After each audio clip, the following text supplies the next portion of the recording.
Welcome back to the channel, everyone. I've got a lot of requests on doing a full boat walkthrough video, so that's what we're going to be doing today. And we got our brand new Vexus DVX22S. This thing has been absolutely phenomenal. We've been running it for the last few months this spring, and it's just one battery to the bone boat. So let's get to the back of the boat, and we'll kind of show you what we got going on here. So starting with the motor, we got the Mercury Verado V10. This is a 400 horsepower motor, an absolute unit. This thing gets this boat up on pad, no problem at all. We got this thing paired up with the Bob's hydraulic jack plate. This thing has been very smooth and it works at full speed as well, so no problems there. And then on the sides here, as you can see, we got a pair of Raptors. If you know me, no trolling allowed in this boat. So we put these guys on, helps docking, doing a lot of shallow water walleye fishing. We do that a ton. Fishing some of those shallow reef piles, you can just Raptor down and cast out at the front of the boat or back of the boat, whatever you're going to do. Next, we're going to get down into the bottom of the boat or back of the boat. This is a very, very important part of this boat. So first off, we got a set of Sea Light LEDs, and we'll kind of go over those once we get in the boat, and we'll show you what they look like. But they're just a big flush mounted, high power LEDs that kind of shoot a bunch of light out in the back of the boat, running around. Super cool. And then next is going to be the transducers. So this is a super, super important thing on this boat. I'm going to actually slide over here. So we have a mixture of Garmin and Humminbird, and this is by far the best setup you can put on this boat. You're not going to get this from the factory. This is something you're going to have to custom rig. But we have a Garmin transducer right here. This is perfectly flush with the bottom of the boat. So when you're on pad, you're actually going to get a full read, full speed reading. And same deal with the Humminbirds down here. We have a dual transducer setup. Both of these are acting as a skimmer.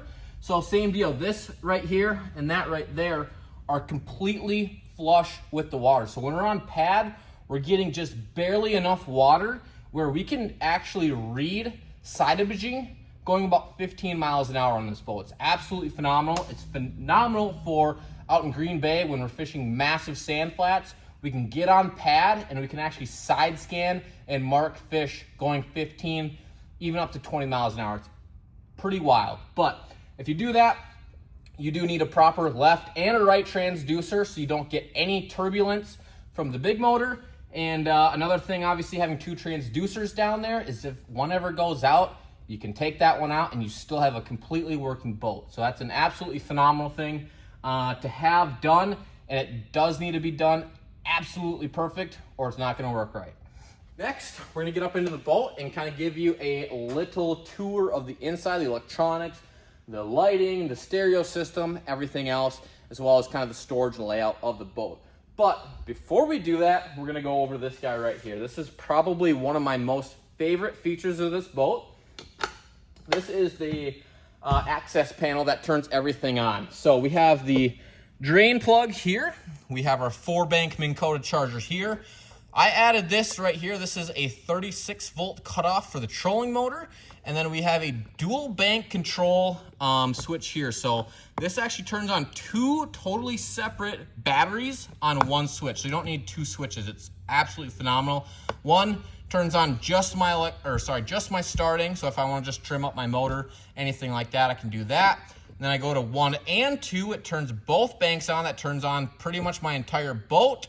And then if I ever need to, run them in parallel. Say I have a dead battery, I'm out on the middle of the water, my starting battery all of a sudden is dead, I can parallel them, and now I have basically a jump battery to be able to start my motor and get off the water safely. So let's get in the boat with this handy dandy ladder and see what we got. All right, so starting in the back of the boat, this is the DVX22S model, and the reason we went with that was we have an absolutely massive cockpit area back here. We can actually put 2 more seats back here, but I tend not to. Reason being is we have some jump seats in the back of this thing, and these aren't some tiny little jump seats. These things are full size, no problem at all riding back here. Fit 4 guys super comfortably and have all the room in the world to fish. You can also fish 6 guys in here if you really want to throw some extra seats. Next, we're gonna get into the electronics, stereo system, and all the custom lighting we have done in here. So starting at the console, we have a Humminbird Apex 16 on the dash. This gives us a fantastic side imaging reading. And then on the side here, we have a Garmin unit. And this is actually mounted on the track system. And the reason for that is we can slide this Summit pole back all the way down the track. We can also slide this Garmin back down anywhere we want it as well. So if we're fishing on a lake and we want to use it off to the side, we can do that. If we're on a river system and we want to slide it all the way to the back, start fishing off the back of the boat down in the current, we have super good flexibility doing that. With this, we have these Garmin ports installed everywhere in the boat. So we have 4 of these. We have 2 in the back and 2 in the front. So we have 1 right here on this side. We also have another one here on the other side. We can put a live scope transducer over here. So that's the electronic setup on the console. Gives you best of both worlds. I like a mixture of Humminbird and Garmin. I don't think there's a one perfect best combination of anything. Those are my 2 preferences right there. Coming up to the front, we got a lot of stuff going on here. I'm gonna slide down here just so you guys can see me a little bit better. But you have another Humminbird Apex 16 up front, a Garmin 1643 down here, and then the brand new C-Lite C-Adapt screen. This thing is absolutely phenomenal. So this screen right here acts as kind of a dummy screen. So it actually HDMIs to the screen in the back. So if I want to run 2 live scopes in the front, 2 live scopes in the back, I can read all this stuff anywhere in the boat. It's absolutely phenomenal. On the trolling motor, we have Humminbird 360. I have another live scope transducer up on the front here. And then same deal, I also have some of these quick port connectors down on the bottom. So right now I have 1 connected on my trolling motor. If I want to grab that one back there, plug it in up here. Now I can put perspective mode on the trolling motor as well, so I can run dual live scopes. I can run 1 in perspective, 1 in forward, 360. You have literally every forward-facing sonar on the market going, and both in landscape mode and forward mode. So the ultimate in flexibility, being able to move these live scope transducers from front to back anywhere in the boat, anytime you want, with simply unscrewing it and plugging it in. And it just makes for a phenomenal fishing experience, being able to have that flexibility anywhere in the boat that you want to fish. All right, now we're gonna go back into the back of the boat here. So we're gonna talk about a little bit of the stereo system in here, as well as some custom LED lighting that I had done. So let's start with the stereo system. So we got a head unit right here. This is a custom configured dash that I had done up. I actually rigged this entire boat myself, so I had the super flexibility of building it exactly how I wanted to, which was super nice.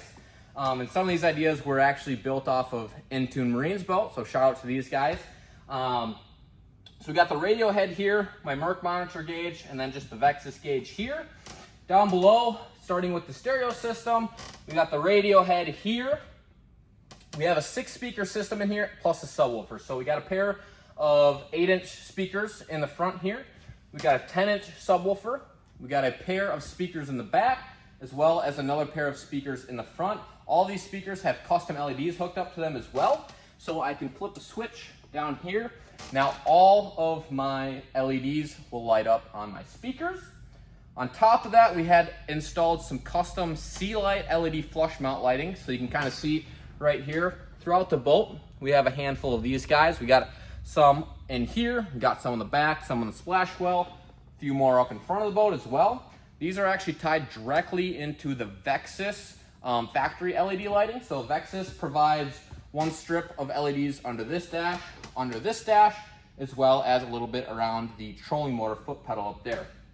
So I tied those directly in there. Now we have even more lighting in the boat. These are phenomenal for night fishing. The front deck gets lit up. The cockpit gets lit up back here. A little bit of the motor area. And then last, for the lighting portion, we have the rooster tail lighting. Those are also some C-Lite LEDs, and I'll turn those on as well. You can see out the back now, we have a giant red LED lighting back there. Absolutely phenomenal, going down the lake, and you can see a big red light shooting off the back. So last, we got a little bit of storage. This thing has so much storage, it's absolutely unbelievable, and I have way too much tackle and way too much gear that I pretty much filled it up. So if you're a guy like me that has way too much stuff, you should probably get a Vexus. So starting in the rod locker, big center rod locker here, this thing is filled up with some Trica rods as well as a whole bunch of tackle. My problem is I have too much tackle, but you have LED lighting on the inside when your interior lights are on, which is super nice. We have locking latches, and another nice thing about the Vexus is this lip right here. So every single compartment in this boat has a raised lip with a gasket on it. So what that does is it suctions up to this, and then this latch, when you turn it and flip it down, it actually sucks it down even more. These things are super watertight, and you don't have to worry about getting any water in them. Up over here, we have a whole lot of tackle. I've made this custom little tray, you want to call it, so I can clip some lures up on here, magnetic, so I can throw some crankbaits on there. Super nice for something like that. Unfortunately, they're not for sale. Over here, we have just kind of a plastics drawer, some life jackets, some fishing line, just some random stuff over there. And then in the back, we have just some more storage underneath those jump seats, and then we have a little bit on the floor as well, so I'll show you that. And so last for storage is going to be in the back compartments here. You have storage under each of these seats, as well as some floor storage. This is where I kind of keep all my live scope accessories. This one here, we don't talk about this drawer. I don't even know how to use these things. And then last is the battery compartment. I guess that is a very important thing as well. This is kind of a mess. I didn't have a ton of time to get this thing rigged up, but we have an absolute ton of juice in this bad boy. This is a 560 amp hour battery. This does all my 16-inch graphs. We have a starting battery, and then we have a 100 amp hour of trolling motor battery. I can literally fish with this thing for like 3-4 days and it not die absolutely one bit. So that is the reason why there's so much stuff in here. There's also 2 running guns. We have a Ionic 10 amp for the trolling motor batteries, as well as a 40 amp DC to DC charger for this guy here. So if we're running giant trips up on Lake Superior for lake trout, just doing some fun fishing, then we can hook all that stuff and the big motor charges it up, and you're gonna have a full battery the entire trip. So that is pretty much the extent and full walkthrough of this Vexus DVX22S. If you guys are interested in one, you guys can check out Intune Marine. These guys have been absolutely phenomenal, and I've been nothing but impressed with this boat so far. We've been running it for the last few months, and definitely no complaints. So if you guys are interested in one, check them out. Hit up my guy Brian. I will link everything down below with all these products, including the Sea Light LEDs, the Summit fishing pole, Garmin Electronics, Humminbird, anything that you guys want, Trica fishing rods and reels. That pretty much sums up everything. And if you guys are looking for a custom sound system in your Vexus boat, or any boat for that matter, big or small, you guys can check us out at Sweet Sounds. We can do pretty much anything that you can imagine here for audio systems as well. So that's gonna wrap up this video. I hope you guys enjoyed it, and we'll catch you guys on the next one.